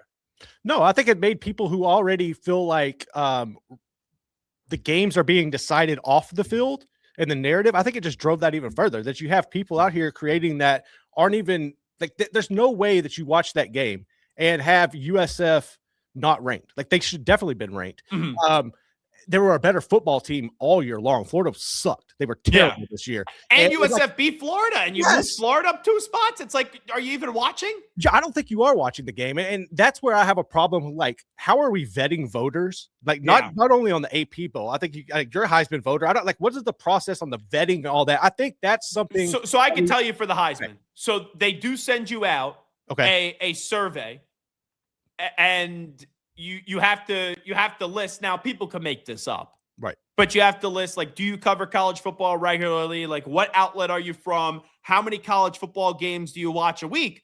But are there people that have votes that probably don't consistently cover college football? Sure. The thing with the Heisman, though, like, even 2 years ago, I thought Ashton Genty should have won the award over Travis Hunter. I voted Ashton Genty 1, and I had Travis Hunter 2.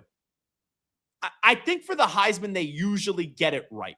Like, there are instances where you could say the person that won it, you should think that somebody else could get it, but there's so many different people voting for the Heisman. So even in this AP poll, one girl got it wrong, right?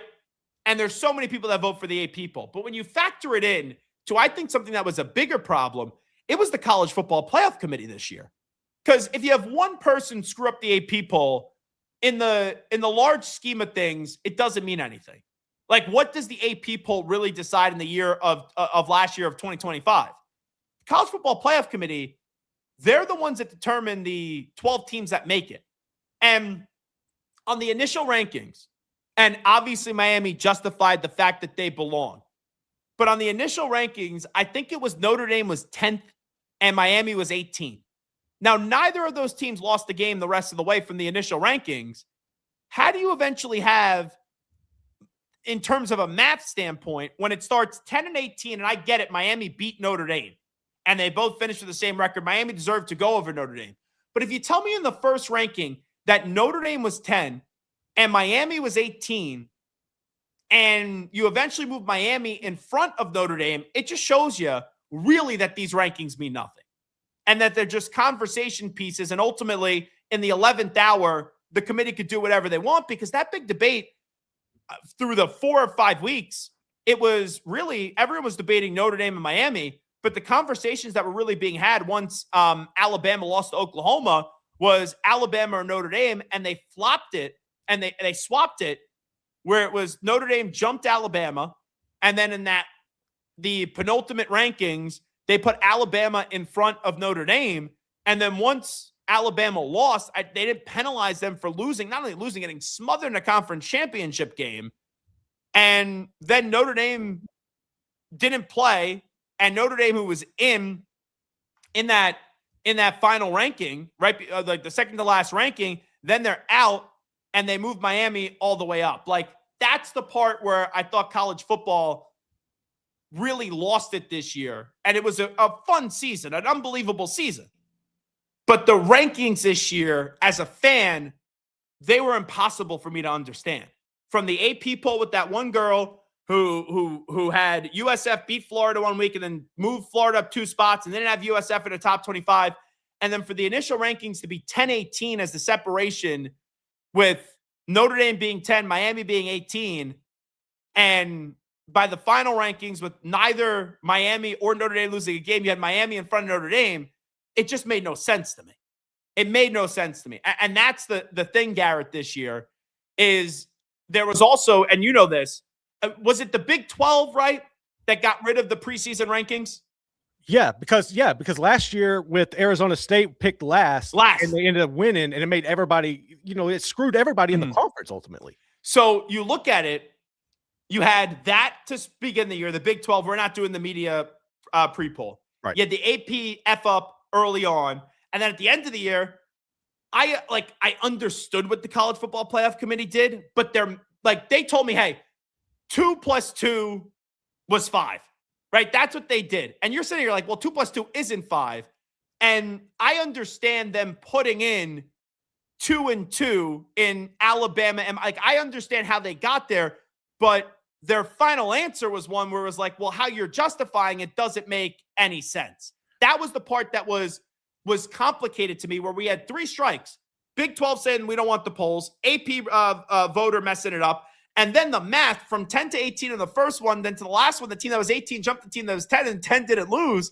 It was one of those years where I looked at the polls and I said, I don't understand what the heck's going on. Like, I'm fine with what we got there, but how we got there made no damn sense. No, it didn't. I think there's got to be a better way of going about this. Like, ESPN has got to get rid of this show. Like, that to me, having that show as often as you have it is one of the worst things for college football, in my opinion. I hate it. I don't mind if you have it like once conference championship. Well, let me interrupt you here. Okay, is the show the problem? Because I don't mind the playoff committee, right, saying these are where the rankings are now, so you could follow something, you could know if you actually have a chance. I don't really think it's the show on ESPN. I think it's the people providing the content to the show in those rooms that are just basically throwing darts on the board. But see, I would push back and say, I think ESPN does have a factor in it, because ESPN is invested more in the SEC or the ACC per se, even though they don't really claim the ACC like they should. They're making you a lot of damn money. You should, show them some respect. But at the same time, I think they want it to have as many SEC teams in there as possible. That way you're going to set yourself up to make some good revenue at the end of the year. Yeah, and you get a guy like Paul Feinbaum, who will defend all these SEC coaches, but then he trashes Cignetti. And even like you look at some of the other things that he's just said through the years, where I would like to think that's not the case, but I understand fans that say, hey, well, who does the ESPN have to deal with? It is with the SEC. I also think you got to figure out a way to get people who are like, I don't think we should have active athletic directors or active coaches and stuff on there. I think it should be like been out for maybe 5 years. And honestly, the way things are right now with the rev share, NIL, how the whole landscape has changed, I want people who have been in this era and kind of seen it unfold, who know somewhat of how to navigate it, whereas you have like Barry Alvarez up there. He never dealt with this. I know he's might not be in there right now. You know what? Put Zach Gelb and Garrett Ross in the room. We could do a good job picking the 12 teams. We make it work. Like, I know we got to get to Michael Bisping, who I had a conversation with yesterday, but I remember years ago, Dan Lebitard, he basically sold his vote for the Hall of Fame in Cooperstown. He's not allowed to vote anymore. He had the fans vote, and the fans that voted to put on the 10 or 12 names that go on the Hall of Fame ballot, I didn't have any issue with it. Zach Gelb here with you on 365 Sports. You got a chance to catch up with UFC Hall of Famer yesterday, Michael Bisping. We will play that conversation for you next.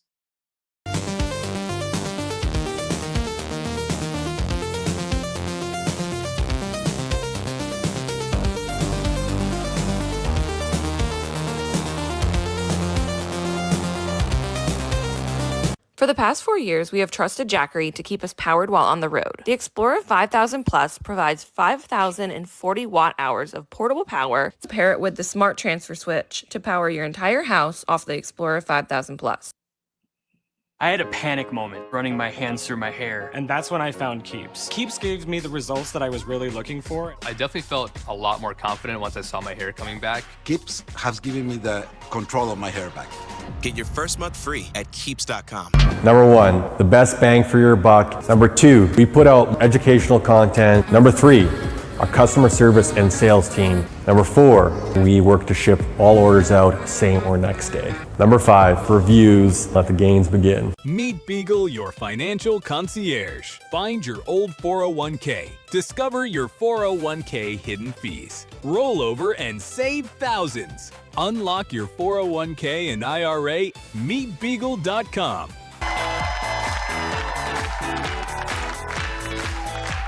The Lumi Charge is an all-in-one home desk lamp, speaker, and phone charger. It is a great... I need that for my son when he goes off to college.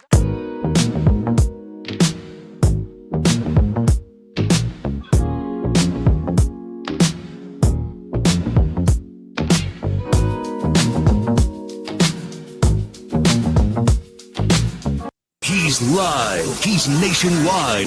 This is the Zach Gelb Show.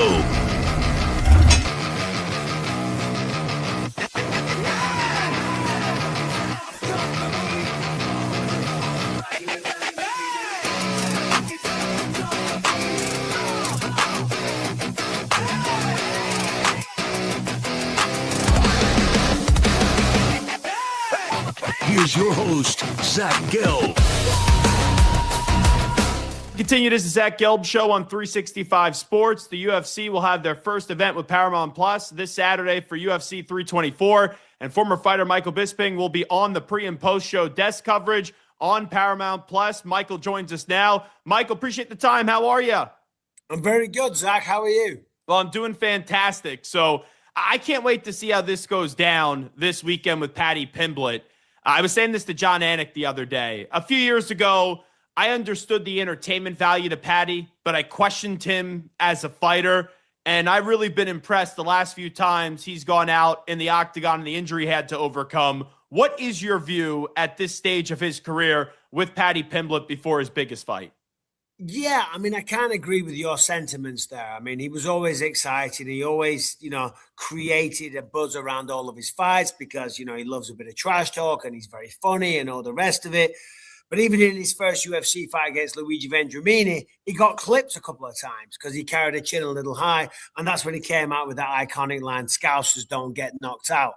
As we know, Darren Till, who was also a Scouser, did get knocked out against Jorge Masvidal, but he did finish the fight. And then he finished his next fight and he tapped out Jordan Levitt, who was a great guy. Now, these are good fighters, but they're not the top of the top. And he slowly worked his way up. And then he had a fight against Michael Chandler. And granted, yes, obviously, if you follow the sport, you know that Michael Chandler's been struggling to get the wins. However, he's been fighting the cream of the crop in terms of competition, and he always makes it hard for his opponents. He went out there and he had a fight of the year contender against Justin Gaethje and Dustin Poirier. They're two of the top guys, and of course, Justin's his opponent. Paddy Pimblett made a mockery of him. Paddy Pimblett beat him from pillar to post and made it look easy. And it was a devastating beatdown. And that was the kind of fight or the kind of beating for Michael Chandler that kind of changes you as a fighter. I mean, he got destroyed in that fight. And that was the time when I sat back and went, whoa, hold on a minute. Maybe Paddy is onto something. He's certainly putting the work in. He seems to be more disciplined these days. I know everyone used to talk about, him blowing up between camps and calling him Paddy the Fatty and stuff. I saw him in Doha in October, and the man was playing paddleball. He had his shirt off. He had a six-pack. He was absolutely ripped. So I think he knew that he had something big coming up, but the man's just getting better and better every single time. Hey, listen, he's undefeated in the UFC, 7-0. But listen, Justin Gaethje is the real deal. Justin Gaethje's the bonus king. He's knocking people out. He's got great power. If he can get through Justin Gaethje, then I guess all those critics need to shut up. Do you think he will get through Justin Gaethje? You know, when you look at the fight, Justin Gaethje hits harder. Justin Gaethje is the better wrestler. Justin Gaethje's fought better competition. Justin Gaethje's got more experience. But he's also got more miles on the clock. And he's also saying that if he loses this fight, then maybe he's going to retire.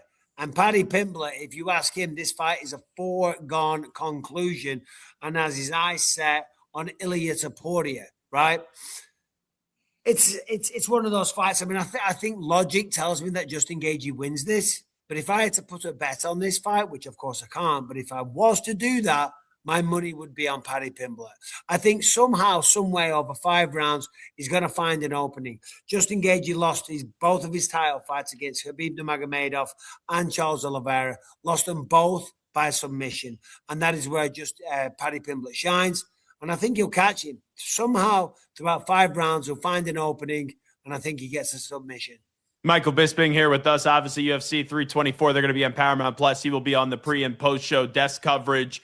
When you get to Song Yadong and Sean O'Malley, you could really quickly go from being the guy to then going on a losing streak. What do you expect from Sean in this fight, as this could be a big bounce back for him?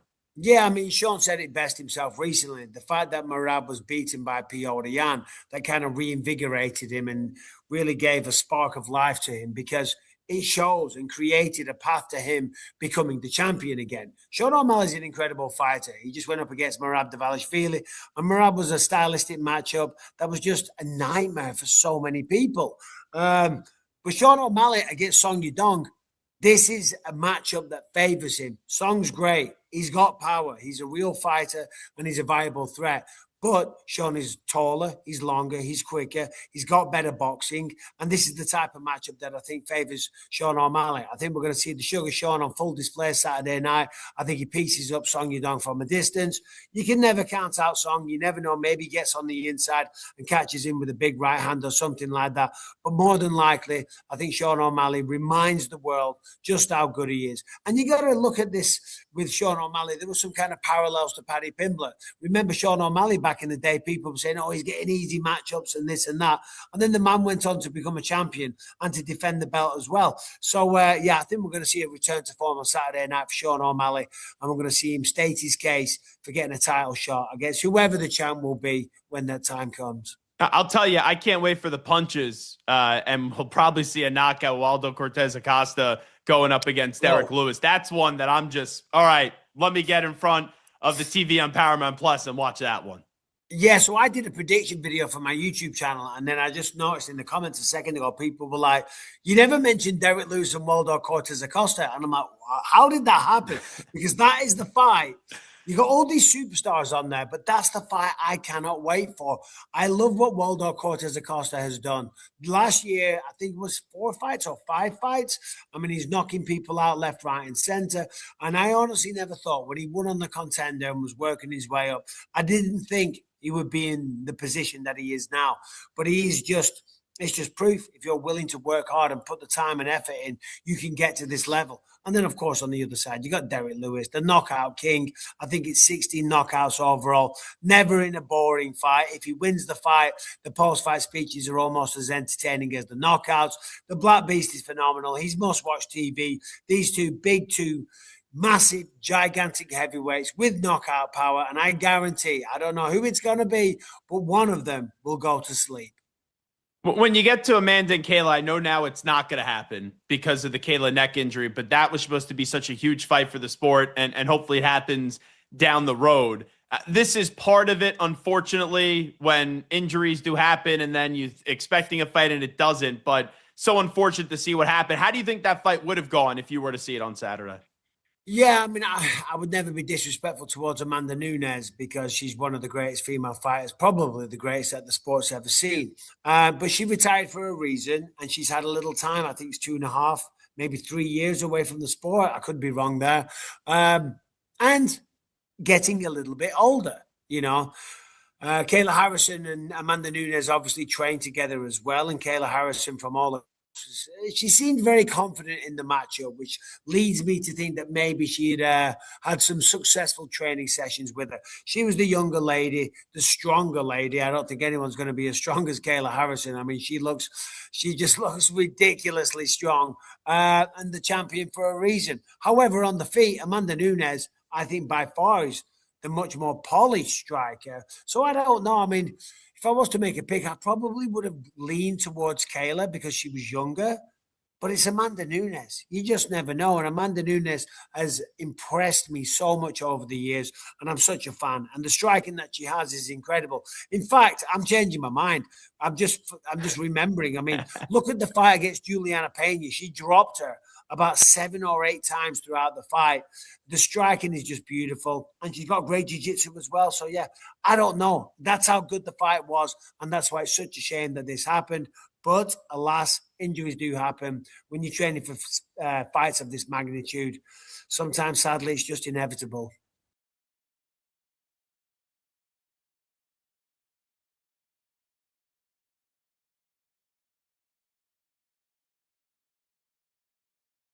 You're back.